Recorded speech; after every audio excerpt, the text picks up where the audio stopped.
Bom dia, oitavo ano.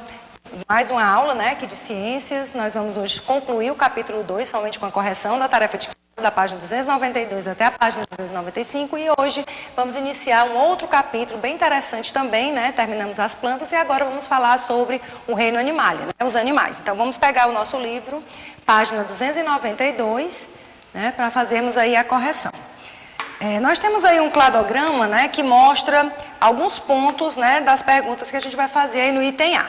O ponto 1 representa uma novidade evolutiva que surgiu antes, né, de acordo com o cladograma, antes das plantas gimnospermas e angiospermas. Então a estrutura 1 é a semente, né?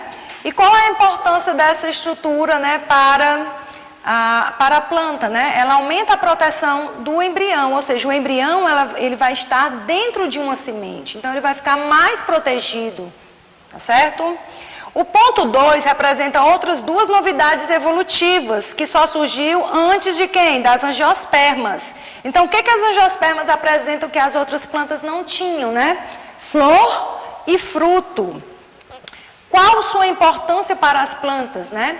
A flor, ela é importante, né, para a atração de polinizadores, tá? Ela atrai, né, porque a flor das angiospermas é uma flor bem vistosa, bem colorida, né, que tem um perfume agradável, que tem um néctar no seu interior e tudo isso atrai os agentes polinizadores, como abelhas, pássaros, né? E o fruto, né? O fruto também foi muito importante na evolução das plantas, né? O surgimento, para poder proteger melhor quem? A semente e também atrai, né, os seus dispersores, né? Os dispersores dessas sementes, que são pássaros, né, que venham se alimentar daquele fruto, ingerindo também as sementes, e essas sementes são eliminadas, né, nas fezes desses animais a longas distâncias. E isso permite uma maior dispersão dessas plantas em relação a todas as outras, né, no caso as angiospermas. Segunda questão. Com base no que foi estudado, classifica os vegetais em briófita, pteridófita, gimnosperma ou angiosperma. Então, a primeira imagem que nós temos aí, nós temos uma samambaia, né, que é quem? É uma pteridófita. Do lado, nós temos uma araucária, que é uma gimnosperma, tá? Na outra página, na página 293, nós temos aí um laranjal, né? Uma laranja aí, tá certo? Então a laranjeira, né, é uma angiosperma, porque tem fruto, a gente está vendo fruto claramente.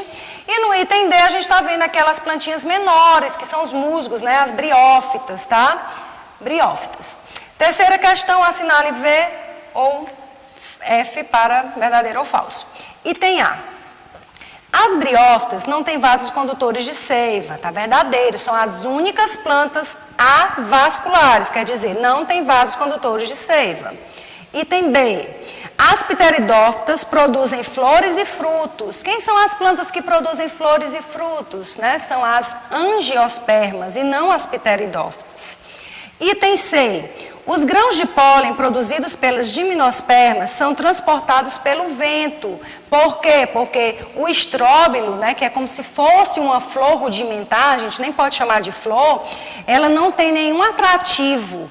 Então, essas plantas gimnospermas, elas produzem, né, grandes quantidades de grãos de pólen que são dispersos aleatoriamente pelo vento. Por isso que a produção de grãos de pólen é muito grande nas gimnospermas. Item D. Nas angiospermas, após a fecundação, o ovário cresce, dando origem ao fruto. Está verdadeiro, né? E os óvulos se desenvolvem e vão formar o quê? As sementes. Então, o item D é verdadeiro. Item E. As pteridófitas, gimnospermas e angiospermas dependem de água para se reproduzirem. As pteridófitas sim, mas as gimnospermas e angiospermas não. Então, está falso. Quarta questão. As gimnospermas apresentam estruturas chamadas de estróbilos. O que são essas estruturas e qual é a sua importância para a planta, né? Então, os estróbilos, elas são folhas em forma de escamas, né, que se originam ao redor de um eixo. E elas são importantes por quê? Porque nelas é que vão estar presentes as estruturas reprodutivas do grupo das gimnospermas, tá? Quinta questão. Qual é a importância da flor para as angiospermas, né? São estruturas reprodutivas dessas plantas e elas atuam atraindo os agentes polinizadores, como abelhas, borboletas, pássaros, né? Como é o beija-flor, ok? Alguns mamíferos, no caso dos morcegos, tá bom? Sexta questão. Em quais grupos de plantas estão presentes as sementes? Então, são plantas, né, que apresentam sementes, espermatófitas, são as gimnospermas e as angiospermas, tá bom? Sétima questão. Qual é a importância da semente para as plantas, né? Existem dois grupos de plantas que apresentam sementes, são as gimnospermas e as angiospermas. Então, a semente é importante, né, para aumentar a proteção do embrião. Oitava questão. Qual foi a importância dos vasos condutores de seiva na história evolutiva das plantas, né? Então, as plantas, esses vasos, né, esses vasos condutores, eles proporcionaram às plantas independência de viver próximo a ambientes úmidos, melhorando assim o quê? A distribuição dos nutrientes do vegetal, né, a absorção de água e sais minerais que são distribuídos para todas as partes da planta, e também permitindo que essas plantas elas aumentassem, né, de tamanho, elas atingissem grandes portes, tá? Vamos agora para a página 294, seguindo aí com a nona questão. Nós temos aí as colunas, né, 1 briófitas, 2 pteridófitas, 3 gimnospermas e 4 angiospermas. Então vamos lá. São as primeiras plantas a apresentar sementes, contudo não apresentam flores nem frutos. Quem são essas plantas? São as gimnospermas, 3. São plantas que não têm vasos condutores. Só tem um grupo de plantas que não tem vasos condutores. Quem são? Briófitas, que estão representadas pelo número 1. São consideradas as plantas com maior sucesso evolutivo, né? Que são quem? As angiospermas, né? Pela presença de flores e frutos. E essas plantas têm vasos condutores e estruturas reprodutivas denominadas de soros, né, pteridófitas, como a samambaia. 10ª questão. Um problema enfrentado pelos seres humanos são os deslizamentos de terra. No Brasil, esses eventos podem causar mortes, principalmente no verão, período em que ocorrem chuvas intensas. Qual é a principal razão da ocorrência de deslizamentos de terra, como está mostrado aí na imagem, tá? Os solos com pouca vegetação, né? Pois as raízes têm a capacidade, né, de agregar o solo, ou seja, todo solo que tem vegetação, ele faz com que essa vegetação ela fixe, né, por conta das raízes dessas plantas, melhor o solo naquele local, para que ele não seja deslocado, né, para que não existam esses movimentos de massa, dando, portanto, um maior equilíbrio ao ambiente e diminuindo a erosão causada pela chuva e pelo vento, né? O solo ali não fica erodido quando ele tem vegetação em cima dele, tá? 11ª questão.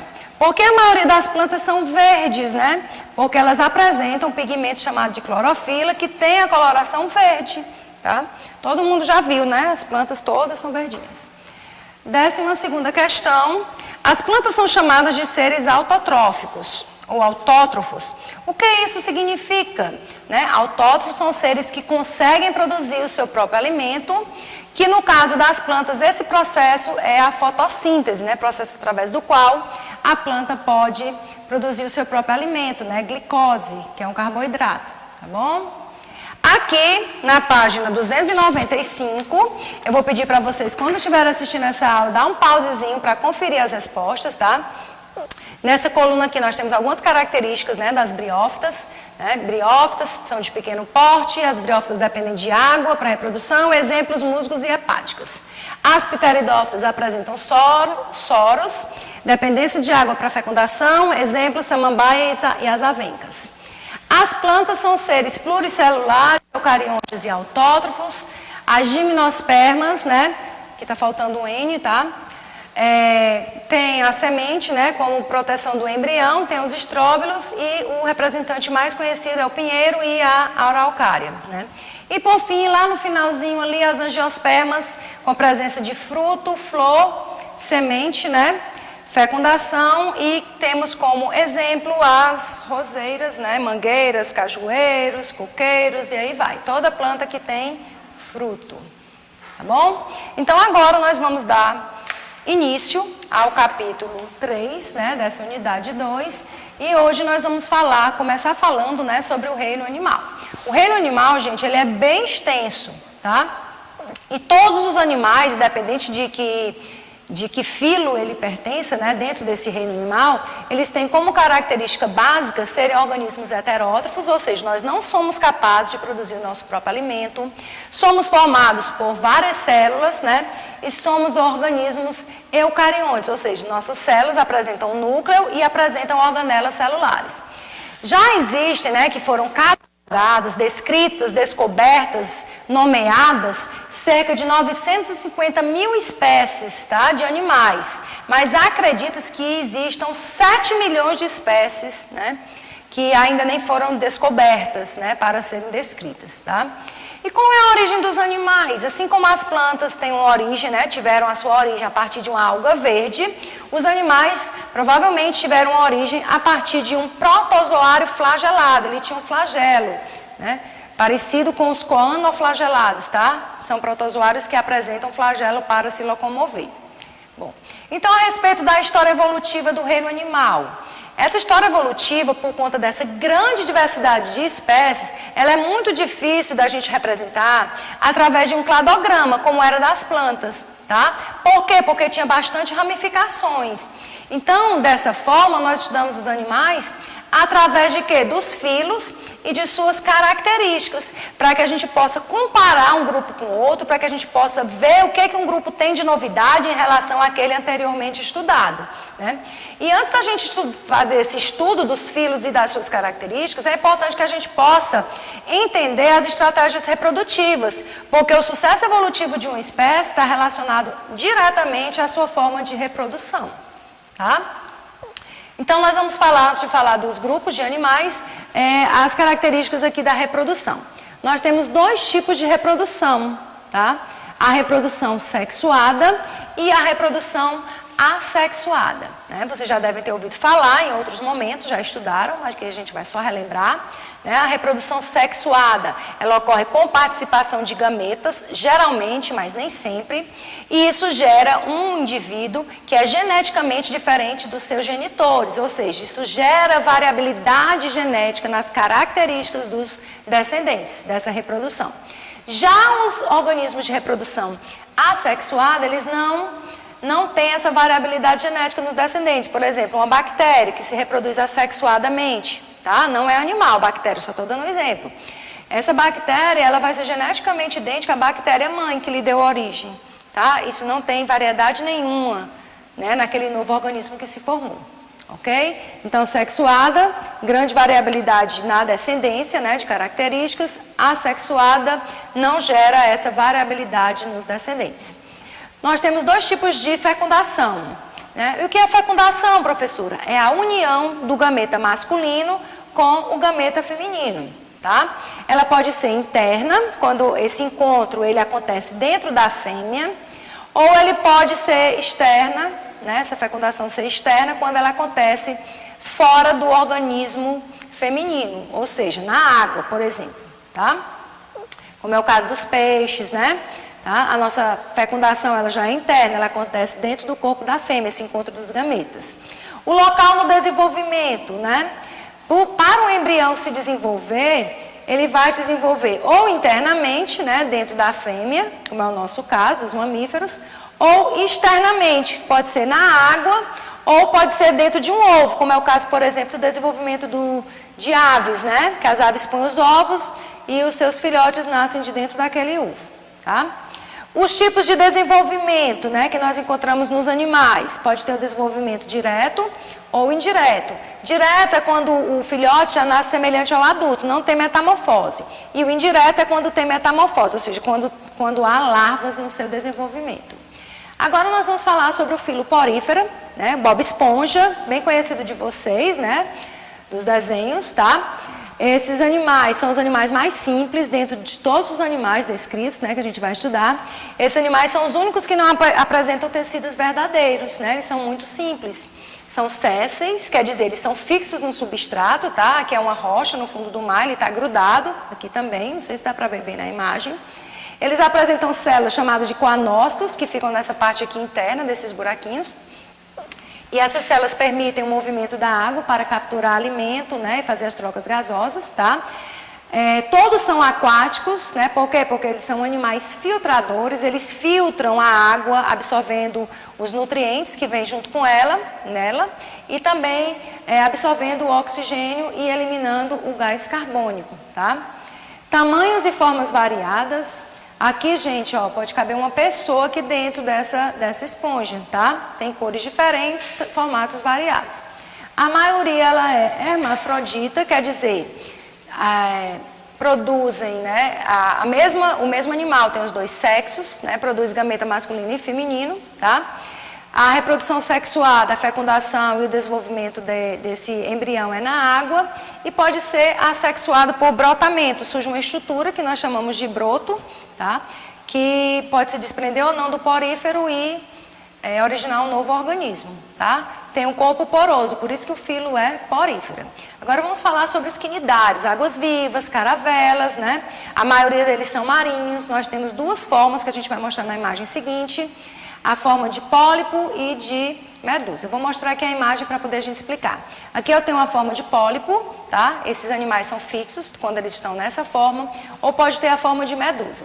Esses animais apresentam só boca, são carnívoros, tá? O alimento entra por aqui, a digestão acontece aqui e os resíduos também saem pela própria boca, tanto no pólipo quanto na medusa. Nessa região aqui perto da boca e aqui na água viva, né, por exemplo, aqui nas anêmonas do mar, tem esses tentáculos. Os tentáculos são onde vai ocorrer a produção de uma célula urticante, que são os quinidoblastos ou quinidócitos. São essas células, gente, que produzem substância tóxica que causa queimadura. Quem não já ouviu falar de pessoa que foi tomar banho na praia e que saiu com alguma parte do corpo queimada quando teve contato, por exemplo, com a água viva, né?